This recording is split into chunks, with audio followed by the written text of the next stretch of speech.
شکریہ چیئرمین صاحب. میں آپ کا شکریہ ادا کرتا ہوں کہ آج پہلی مرتبہ موقع دیا بات کرنے کا. میں سب سے پہلے جو پچھلے دنوں کراچی پولیس آفس شارع فیصل پہ جو دہشت گردی کا افسوسناک اور قابل مذمت واقعہ پیش ہوا، اس میں جو لوگ شہید ہوئے، ہمارے رینجرز کے اور پولیس کے جوان اور ہمارے وہاں کے جو ملازمین تھے، جس میں خاکروب بھی شامل تھا اور ایک لفٹ آپریٹر بھی شامل تھا اور سپاہی بھی شامل تھے، میں ان کے لیے دعائے مغفرت کرتا ہوں. اور دیکھنے کی ضرورت سر یہ ہے کہ یہ دہشت گردی کا واقعہ اس سے پہلے پشاور میں ہوا، اور یہ دوسرا واقعہ جو کہ پولیس لائن میں ہوا تھا، اور اب یہ واقعہ کراچی پولیس آفس میں ہوا شام کو 7:20 پہ. سوچنے کی بات یہ کہ یہ مائنڈ سیٹ جو بنا ہوا ہے، اس مائنڈ سیٹ کا جو تعلق ہے وہ تو ایک پرانی ہے، لیکن اگر آپ پچھلی حکومت کو دیکھیں گے، عمران خان صاحب کے بیانات جو انہوں نے دیے، اس میں دیکھیں گے کہ تو اس وقت وہ کہتے تھے کہ دہشت گرد اچھے بھی ہیں برے بھی ہیں. دہشت گرد ہوتا ہے وہ اچھا نہیں ہوتا ہے. اس طریقے سے یہ یہاں پہ میرے فاضل رکن سینٹ عرفان صدیقی صاحب نے ایک دفعہ بتایا کہ نواز صاحب کے دور میں ان سے بات کرنے کی، طالبان سے بات کرنے کی کوئی کمیٹی بنائی گئی، تو طالبان نے جو کمیٹی اپنی طرف سے بنائی، عمران خان صاحب شامل تھے، اس میں پاکستان کے جو 2-3 ہمارے سیاسی جماعتوں کے لوگ ہیں وہ شامل تھے.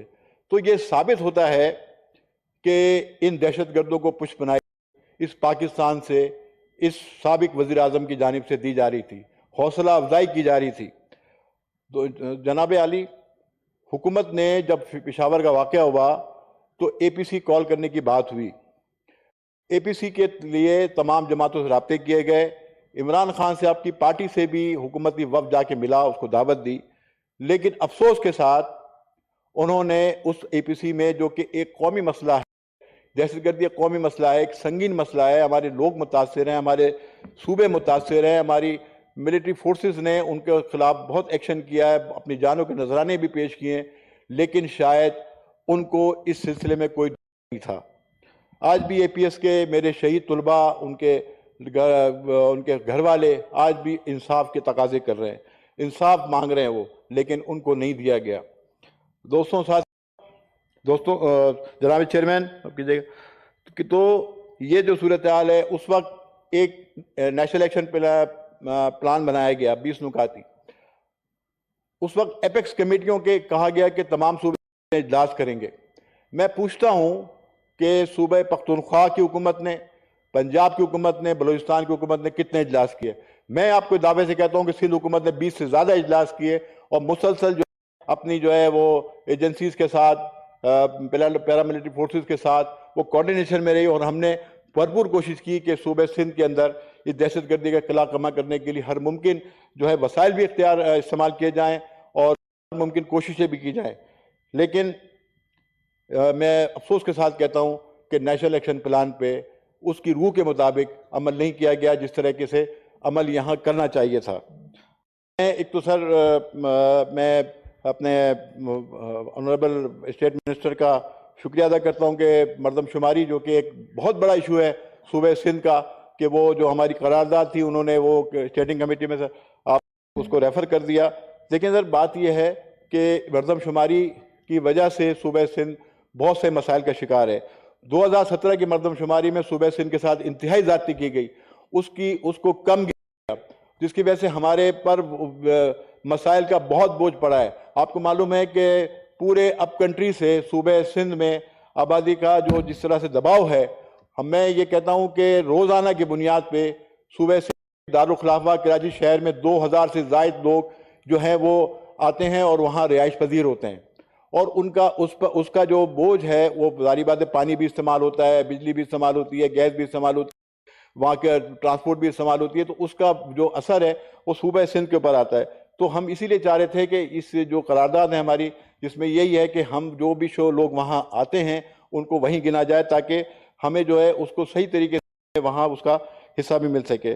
سر میں یہاں پہ کسی دوست نے بات کی کووڈ-19 کے حوالے سے, لاک ڈاؤن کے حوالے سے.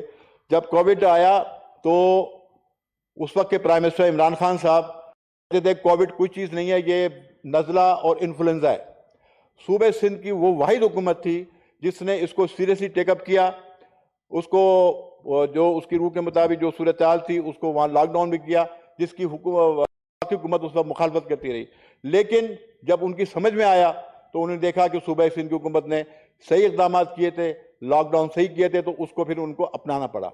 تو جناب حکومت سندھ نے سیٹ لی اور آج شکر ہے کہ صوبہ سندھ کے اندر کوئی جو ہے اس وقت کووڈ کا کوئی کیس اس طریقے سے آج رپورٹ نہیں ہو رہا, سوائے اس کے جو لوگ باہر سے آتے ہیں چاہے ان میں کوئی نہ کوئی سمٹم ہوتے ہیں یا تھوڑے سے چیزیں ہوتی ہیں تو اس میں وہ آتی ہے. دوسرا سر, صوبہ سندھ گیس کی لوڈ شیڈنگ کی وجہ سے بدترین بحران کا شکار ہے اس وقت پورے صوبے کے اندر, جبکہ 71% سے زیادہ صوبہ گیس جو ہے پیدا کرتا ہے اور وہ پاکستان کو دیتا ہے, لیکن اس کے حصے کا شاید 8% یا 5% بھی نہیں ملتا. اس کا پورا صوبہ سندھ کا گھر گھر لوڈ شیڈنگ کی بدترین جو ہے وہ صورتحال سے دوچار ہے. تو میں آپ کے توسط سے, اور منسٹر صاحب تشریف رکھتے ہیں, میں وزیر پیٹرولیم اور گیس کی جو محکمہ وزارت دیکھتے ہیں ان سے درخواست کرتا ہوں کہ جو انہوں نے ٹائمنگ دی ہے وہ صبح 6 سے 9 تک بھی وہ گیس نہیں آتی ہے, نہ شام کو گیس آتی ہے, ان کو گیس آتی ہے. لوگ جو ہے وہ ایک سب اسٹینڈرڈ قسم کے سلنڈر استعمال کرنے پر مجبور ہیں. تو میں گزارش کروں گا کہ صوبہ سندھ کو اس کے حصے کی جو گیس ہے وہ اس کو فراہم کی جائے. تو میں اسی حوالے سے آپ کا شکریہ ادا آپ کی نوٹس میں بات دینا چاہتا ہوں. سر, اسٹینڈنگ کمیٹی کے اجلاسوں میں ہم جاتے ہیں, سر کوئی وزیر اس اسٹینڈنگ کمیٹی میں نہیں آتا ہے. میں آپ سے کوئی اس کا نوٹس لیں کہ جو وزیر ہے اس اسٹینڈنگ کمیٹی کے اجلاس میں آئے, منسٹر صاحب انشور کرائیں منسٹرز آ جائیں. جی وہ نہیں آتے ہیں. اور میں تو اپنے آنریبل منسٹر شہزاد امان صاحب کو میں خراج تحسین پیش کرتا ہوں, جتنی بردباری کے ساتھ, ذمہ داری کے ساتھ, تعامل کے ساتھ یہ بیٹھتے ہیں اور سوالات کے جواب دیتے ہیں. تو میں تو کہتا ہوں کہ پوری حکومت کو یہ سینٹ میں یہ اتارتے ہیں. بہت بہت شکریہ سر. آنریبل سینیٹر لاسٹ اسپیکر سردار شفیق ترین صاحب. بسم اللہ الرحمن الرحیم. شکریہ جناب چیئرمین صاحب.